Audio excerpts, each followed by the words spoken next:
Ал біздің Дубайдағы соңғы күніміз, біз уже чемодандарымыздың барлығын жинап, уже отельден шығып бара жатырмыз. Чемодандарымыздың бәрін ресепшнға қойып, ары қарай тағы да қыдыруға барамыз. Себебі выселение отеля сағат 12-де екен, бізді 12-де уже номердан шығарады. Сосын кейін сағат 10:30-ға дейін біз не істейміз, 10:30-да ұшамыз Қазақстанға қарай.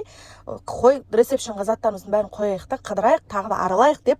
Негізі Дубайда менде әртүрлі эмоция болды. Қуану, таңғалу, қорқу, жылау, қайғыру, уайымдау, вообще үйдің сағынышы деген нәрселер болды да менде.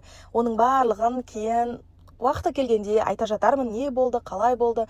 Бірақ қазірше тек қана позитивный әңгімелерімді айтып, әзірге тек қана сіздерге әдемі позитивный видеоларымды салғым келеді.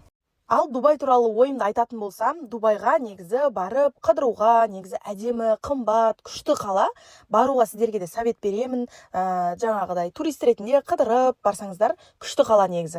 Ал біз әбден үйге келгеннен кейін қайтадан Дубайға кеткіміз келіп, бір түрлі сағындық Дубайды бар ғой. Сосын ұшатын уақытымызға дейін біз аэропорттан тамақ ішіп алдық, тойғызып қарнымызды. Сосын кейін уже үйге аэропорттан мен заттар алдым. Сувенирлер, брелоктар, ырымдап та осы жерге келу нәсіп етсін деген сияқты туған туыс бауырларымызға беруге конфеттер алдым. Еще бұдан кейін біз екеуміз жылда шетелге шығып тұруға бір-бірімізге уәде беріп жатырмыз. Құдай қаласа сол күндерде нәсіп етсін. Ал біз самолетімізға отырып I love you, Kazakhstan, goodbye, Dubai деп үйімізге қарай жол тарттық.